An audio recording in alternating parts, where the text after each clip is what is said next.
ওকে আমরা চলে এসেছি একটি নতুন ভিডিওতে। আমরা আমাদের কেমিস্ট্রি বইয়ের ত্রয়োদশ অধ্যায় অ্যালকোহল এই চ্যাপ্টারের প্রশ্নগুলো সলভ করা শুরু করব এই ভিডিও থেকে। তো আজকের এই ভিডিওতে আমরা এই ত্রয়োদশ অধ্যায়ের রচনামূলক প্রশ্ন অ্যালকোহল কি এবং এর শ্রেণীবিন্যাস, যেটা খুব ইম্পর্টেন্ট আমাদের বোর্ড এক্সামের জন্য, এই কোশ্চেনটা সলভ করব। তো এখানে আমি চলে এসেছি অ্যালকোহলের কি এটার সংজ্ঞাতে এবং এর শ্রেণীবিন্যাস এই অ্যান্সারটিতে। তো অ্যালকোহলকে আমি যদি একটু আপনাদেরকে মনে করায় দেই, আমরা আমাদের 11 নম্বর চ্যাপ্টারের কার্যকরী মূলক পড়েছিলাম এবং কার্যকরী মূলকে আমি দেখাইছিলাম যে আসলে কিছু শ্রেণীতে আমরা আমাদের জৈব যৌগকে ভাগ করি এবং শ্রেণীগুলো আমরা এই কার্যকরী মূলক দ্বারা চিনতে পারি যে কে কোন শ্রেণীতে আছে, তাই না? এবং তখন আমরা এই অ্যালকোহলকেও দেখেছিলাম এবং এর কার্যকরী মূলকটা ছিল OH, সামনে একটা যোজনীর হাত দেওয়া এবং পরে লেখা ছিল OH, তাই না? আমরা তখনই বলেছিলাম যেখানে যেখানে আমরা জীবনে OH দেখবো সেখানে সেখানে এটা বুঝে নিব যে এটা অ্যালকোহল, তাই তো? তাহলে আমরা অ্যালকোহল সম্পর্কে অলরেডি জানি। এখন আমরা একটুখানি ভালোভাবে দেখি যে অফিসিয়াল ল্যাঙ্গুয়েজে কেমিস্ট্রিতে আমরা অ্যালকোহলের সংজ্ঞাটা কিভাবে দিব। এখানে কি বলছে? অ্যালিফেটিক হাইড্রোকার্বনের অণুতে অবস্থিত কার্বন পরমাণুর সাথে যুক্ত হাইড্রোজেন পরমাণুটি যদি হাইড্রোক্সিল এই মূলক দ্বারা যদি প্রতিস্থাপিত হয়ে যায়, তবে আমরা যেই যৌগটাকে পাবো সেটাই হলো অ্যালকোহল। তাহলে এই বিশাল সংখ্যাতে কি বলছে আমি একবারে ভেঙে ভেঙে বলি। আমাকে বলছে অ্যালিফেটিক হাইড্রোকার্বনের অণুতে অবস্থিত কার্বন পরমাণুর সাথে, আচ্ছা একটা আমি আগে শুরুতে এই এতটুকু নিয়ে কাজ করি। অ্যালিফেটিক একটা হাইড্রোকার্বন একটা অণু আগে নেই, অ্যালিফেটিক হাইড্রোকার্বন অণু কিনেছি আমি, চিন্তা করে নিলাম CH4, এটা কি? এটা আমরা অলরেডি জানি এটা মিথেন। তাহলে এই মিথেনটা কি? এটা হলো একটা অ্যালিফেটিক হাইড্রোকার্বনের একটা অণু। এখন এই অ্যালিফেটিক হাইড্রোকার্বনের অণুতে অবস্থিত কার্বন পরমাণুর সাথে, আচ্ছা কার্বন পরমাণুর সাথে কারা কারা আছে সেটা একটু দেখি। কার্বন পরমাণুর সাথে আমাদের আছে 4টা H, কার্বন পরমাণুর সাথে 4টা H আছে, তাই তো? এই কার্বন পরমাণুর সাথে যুক্ত হাইড্রোজেন পরমাণু যদি, কার্বন পরমাণুর সাথে যুক্ত হাইড্রোজেন পরমাণুর যদি হাইড্রোক্সিল মূলক দ্বারা প্রতিস্থাপিত হয়, অর্থাৎ এই কার্বনের সাথে যেই 4টা হাইড্রোজেন আছে তার মধ্যে যে কোনো একটা যদি হাইড্রোক্সিল মূলক দ্বারা প্রতিস্থাপিত হয়, এটার হাইড্রোজেন চলে যাবে এবং এখানে অন্য কোথাও এটার হাইড্রোজেন চলে যাবে এবং এখানে হাইড্রোক্সিল মূলক এসে চুপ করে বসে পড়বে আর ওর যে হাইড্রোজেনটা ছিল সেটা অন্য জায়গায় অন্য একটার সাথে বিক্রিয়া ঘটাবে এবং ওর এই স্থানটাকে নিয়ে নেবে। এই হাইড্রোক্সিল আমাদের যেই অ্যালকোহলের মূলক, সে এই জায়গাটাতে টুপ করে বসে পড়বে। যদি প্রতিস্থাপিত হয় তবে যেই যৌগটা আমরা পাবো সেটাই হলো অ্যালকোহল। তাহলে অ্যালকোহলের সংখ্যাটা কি হয়ে যাচ্ছে দেখেন তো, CH3OH, এই যে আমার অ্যালকোহলের সংজ্ঞা। তার মানে মিথেন থেকে যদি আমি এই যে মিথেন এটা এবং এটার অ্যালকোহলের সবগুলার শেষে, যেহেতু নামটা কি আমাদের অ্যালকোহল, অ্যালকোহলের সবগুলার শেষেই ওল লেখাটা কি দেখবেন, ওল বা নল দেখবেন। ওল তো আর থাকে না, ডিরেক্ট নলই থাকে। তাহলে মিথেন থেকে যেহেতু এটা তৈরি হয়েছে, এটার নাম কি? এটার নাম হলো মিথানল। ইথেন থেকে যেটা হবে সেটার নাম কি হবে? ইথানল। তারপরটা কি হবে? প্রোপানল। এইভাবে কিন্তু সবগুলো নাম আমাদের লাস্টে নল নল নল এইভাবে থাকতে, মানে এইভাবে আসতে থাকবে। তো আমি মোটামুটি একটু কনসেপ্টটার সংজ্ঞাটা একটু বুঝাইলাম। কি বলছে?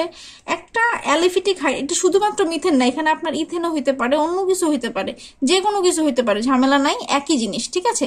তো এখন কি বলছে, যেমন ধরেন মিথেন, এটা তো মিথেন ছিল, তাই না? আমরা, আচ্ছা এটা আমি পরে বলছি, আগে একটু আরেকবার সংখ্যাটা দেখাই দিই। কি বলছে? অ্যালিফেটিক হাইড্রোকার্বনের অণুতে, এই যে একটা অ্যালিফেটিক হাইড্রোকার্বনের অণু ছিল আগে, যখন ওটা ছিল না তখন, অণুতে কার্বন পরমাণুর সাথে যে সকল হাইড্রোজেন পরমাণু রয়েছে তাদের মধ্যে যে কোনো একটা হাইড্রোজেন পরমাণু যদি আরেক জায়গায় চলে যায়, এই জায়গায় কে আসে? হাইড্রোক্সিলের এই যে মূলকটা, এটাকে নাম কি? হাইড্রোক্সিল মূলক। এই মূলকের নাম হাইড্রোক্সিল মূলক। তো এই মূলকটা যার দ্বারা যদি প্রতিস্থাপিত হয়, তাহলে আমরা যেই নতুন যৌগটা পাবো সেই যৌগটাকে আমরা কি বলবো? অ্যালকোহল বলবো, ঠিক আছে? তো এইটা ছিল আমার মিথেন। ইথেন কি ছিল মনে আছে আপনাদের? এই যে মিথেন, তারপর ছিল আমার ইথেন, তারপর ছিল আমার প্রোপেন। এগুলার জন্য আমরা সংকেত পড়েছিলাম CnH2n+2, এরকম একটা সংকেত পড়েছিলাম, তাই না? তাহলে মিথেন আমার কি ছিল? এখানে আমার 1 ছিল, 2 1 কে 2 আর 2 এ 4, CH4, তারপরটা C2, তারপরটা C3, এটা হলো 2 2 4 আর এখানে ছিল 6, এটা 3 2 6 আর 6, এই যে সূত্রতে বসালে 3 2 6 আর 2 8, এইভাবে আসতেছিল না? তাহলে আমরা মিথেনের ক্ষেত্রে দেখলাম এই মিথেন থেকে যখন মিথানল তৈরি হয়েছে, এই যে মিথানলটা যখন তৈরি হয়েছে তখন কি সংকেত হয়েছে, এই CH4 থেকে জাস্ট একটা হাইড্রোজেন চলে গেছে এবং এইখানকার CH4টা CH3 হয়ে এটার সাথে একটা OH লেগে গেছে। তাহলে এটার পরেরটার ক্ষেত্রে কি হবে, সেম হবে। এটার ক্ষেত্রেও কি চলে যাবে, একটা হাইড্রোজেন জাস্ট কমে যাবে এবং এই জায়গায় OH চলে আসবে, এটা হবে আমার কি ইথানল। তাহলে প্রোপানল কি হবে, এটারও C3 ঠিকই থাকবে, এখান থেকে জাস্ট একটা হাইড্রোজেন কমে যাবে, 8 হয়ে যাবে 7 এবং এখানে আরেকটা ওই হাইড্রোজেনের জায়গায় এই OH বসবে। তাহলে আমি এটা আসলে কেন লিখতেছি, আমাদের আপনারা যখন 2-1 দিন পরে সাজেশনটা পেয়ে যাবেন, ওখানে দেখবেন অ্যালকোহলের সংকেত লিখো, অ্যালকোহলের সংকেত লিখো, অ্যালকোহলের সংকেত লিখো। তো আমি এখন আপনাকে দেখাবো যে অ্যালকোহলের সংকেতটা আমরা কিভাবে লিখবো। দেখেন অ্যালকোহলের সংকেতটা আসলে মিথানলের সংকেত, সবকিছুরই সংকেত কি হবে, এই সংকেতটা হবে CnH2n + 1 OH।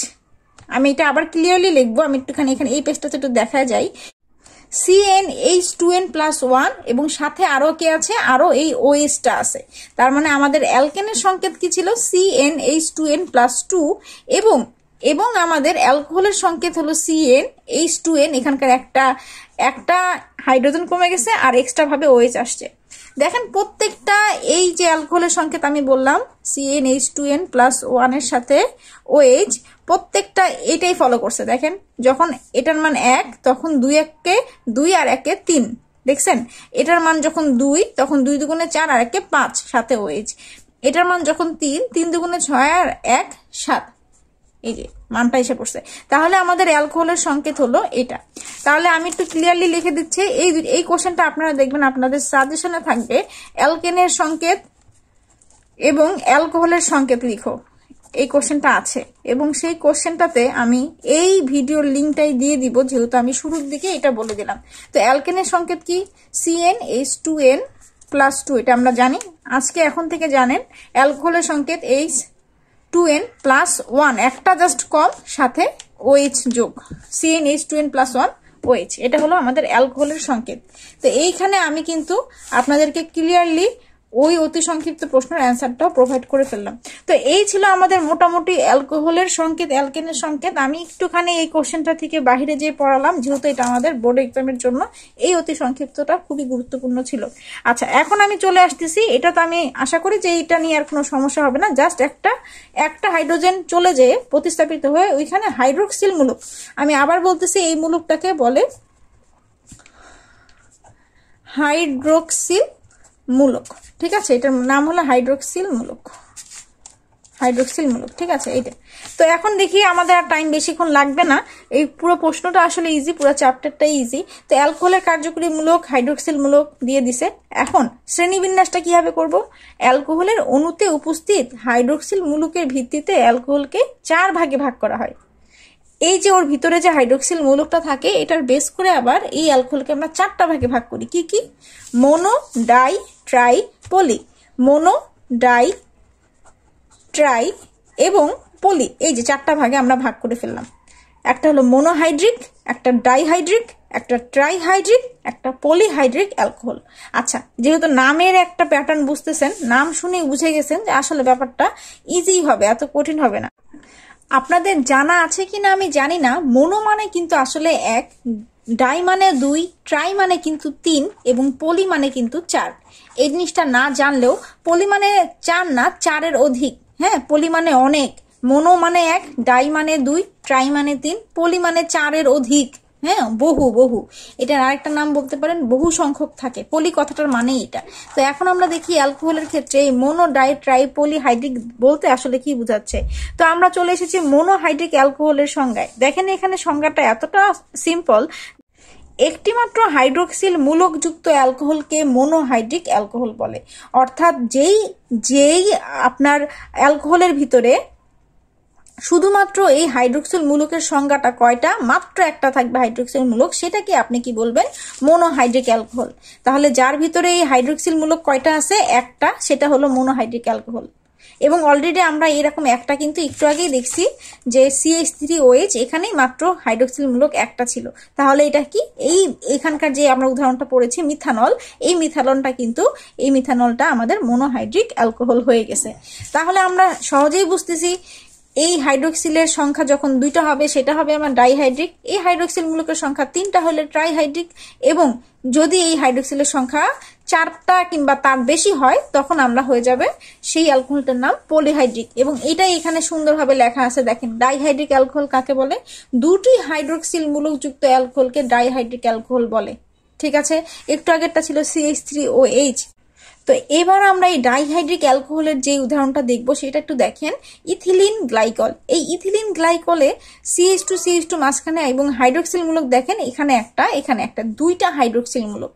তা আমরা সহজেই বুঝতেছি যেহেতু এখানে 2টা হাইড্রক্সিল মূলক আছে এটা হবে ডাইহাইড্রিক অ্যালকোহল। তারপরটাতে চলে আসেন ট্রাইহাইড্রিক অ্যালকোহল, এখানে কয়টা থাকবে, 3টা হাইড্রক্সিল মূলক যুক্ত অ্যালকোহলকে আমরা ট্রাইহাইড্রিক অ্যালকোহল বলবো। অর্থাৎ এখানে আমাকে অবশ্যই 3টা হাইড্রক্সিল মূলক দেখাতে হবে, এবং 3টা হাইড্রক্সিল মূলক বিশিষ্ট যেই যৌগটা এখানে দেখানো হয়েছে সেটার নাম হচ্ছে গ্লাইকল। তা আমাদের একটু কষ্ট করে উদাহরণগুলো মনে রাখতে হবে। তো তারপরে চলে আসি পলিহাইড্রিক অ্যালকোহল, 3-এর অধিক হাইড্রক্সিল। আমি আগেই বলছি যদি 3টার বেশি হয় কিংবা 4টা হয়, 3-এর অধিক মানে 4টা, মিনিমাম 4টা কিংবা 4-এর বেশি হলেও সমস্যা নেই, 4 হতে হবে, 4-এর সমান হতে হবে, কিংবা 4-এর বেশি হলেও প্রবলেম নেই, 4-এর সমান কিংবা 4-এর বেশি, 3টা হইলে তো ট্রাই। তাহলে এটার থেকে যদি বেশি হয় তাহলে সেগুলোই হলো আপনার পলিহাইড্রিক অ্যালকোহল। 3-এর অধিক হাইড্রক্সিল মূলকযুক্ত অ্যালকোহলকে পলিহাইড্রিক অ্যালকোহল বলে।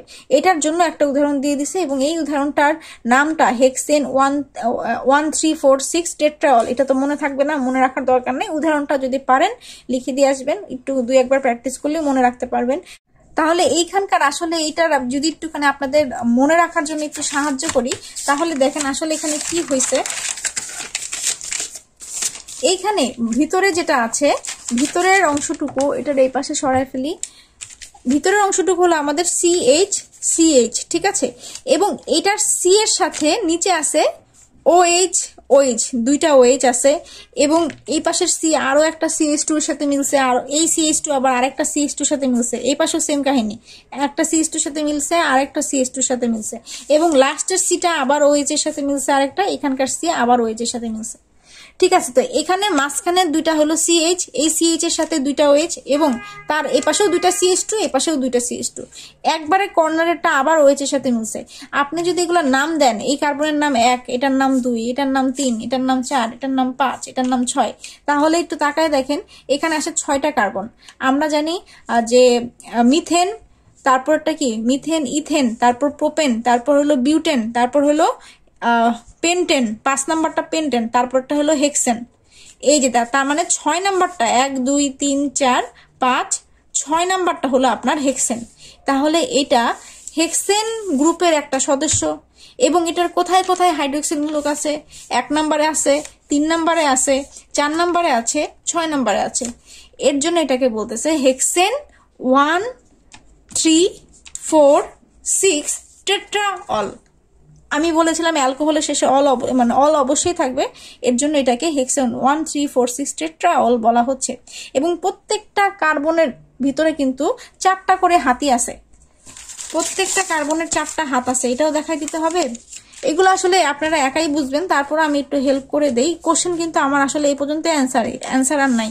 দেখেন এই মাঝখানের কার্বনটা কি করছে, মাঝখানের কার্বন একটা হাত এই হাইড্রোজেনের সাথে মিলিত হয়েছে, নিচের হাত এই হাইড্রক্সিল মূলকের সাথে মিলিত হয়েছে, পাশ দিয়ে সে ধরেছে এই কার্বনকে, এবং এই পাশে সে এই পাশের কার্বনকে ধরছে। বুঝা গেছে? এই কার্বনও কি করছে, একই জিনিস, উপরে একটা হাইড্রোজেনের সাথে মিলিত হয়েছে, নিচে OH এর সাথে মিলিত হয়েছে, পাশে কার্বন। আবার এই কার্বন কি করছে, উপরে একটা হাইড্রোজেন, নিচে একটা হাইড্রোজেন। এই পাশের কার্বন কি করছে, নিচে আছে ওর OH, পাশে একটা হাইড্রোজেন, সাথে আরেকটা হাইড্রোজেন। এই দেখেন 2টা হাইড্রোজেন এবং OH, এটার 2টা হাইড্রোজেন, এটার একটা হাইড্রোজেন এবং আরেকটা OH, এটারও একটা হাইড্রোজেন এবং আরেকটা OH। এই পাশেরটাও সেম। এই পাশেরটা কি করছে, 2টা হাইড্রোজেন আছে, একটা উপরে একটা পাশে, এবং হাইড্রক্সিল মূলকটা আছে নিচে। এই যে এইভাবে হলো তার প্রত্যেকটা কার্বন কিন্তু তাদের 4টা হাত নিয়েই আসলে গঠিত হয়েছে। তো এগুলো আসলে এভাবে ভেঙে ভেঙে পড়ানোর কিছু নাই, আপনারা নিজেরাই একটুখানি তাকায়া বুঝার চেষ্টা করলে। তারপরে তো আমি তো একটু বলেই দিলাম যে আসলে কিভাবে ভাঙতে হয়, ভাঙার কোনো দরকার নেই, মনে রাখতে পারলে একটু কিছু জিনিস মুখস্থ করতে হবে। কেমিস্ট্রি পুরো বই তো বুঝে বুঝে পড়ে ফেলছেন, এই জিনিসগুলো একটু মুখস্থ করতে হবে, কিছু করার নেই। আমরা একবারে বইয়ের শেষের দিকে এসে পড়ছি, দুই একটা জিনিস মাথায় রাখতে হবে। ট্রাইহাইড্রিক অ্যালকোহল ক্ষেত্রেও সেম, মাঝখানেরটা যেটা সিএইচ, এখানে সিএইচ, শুধু সিএইচ, উপরেরটা সিএইচ টু, নিচেরটা সিএইচ টু, এবং সবগুলা ওএইচ, মাঝখানটা শুধু একটা এইচ, বাকি কিন্তু সিএইচ টু। এই ক্ষেত্রেও একই, ইথিলিন গ্লাইকোলের ক্ষেত্রেও মাঝখানেরটা সিএইচ টু, এই দুটোটা আলাদাভাবে মনে রাখবেন, এই পাশেরটা ওএইচ, এই পাশেরটা ওএইচ। নামগুলা পারলে মনে রাখবেন, না মনে রাখতে পারলে শুধু উদাহরণ দিয়ে দিবেন। মোনোহাইড্রিক অ্যালকোহলের যে মিথানল লেখা আছে এটা তো আমরা শুরুতেই দেখে ফেলছি। তো এই ছিল আমাদের অ্যালকোহলের শ্রেণী বিন্যাস, যেটা খুবই খুবই মজার এবং খুবই সুইট একটা কোশ্চেন। তো আমি আশা করি এই কোশ্চেনটা যদি আপনাদের বোর্ড এক্সামে আসে আপনারা খুবই খুবই খুবই ভালোভাবে অ্যান্সার করতে পারবেন ইনশাল্লাহ।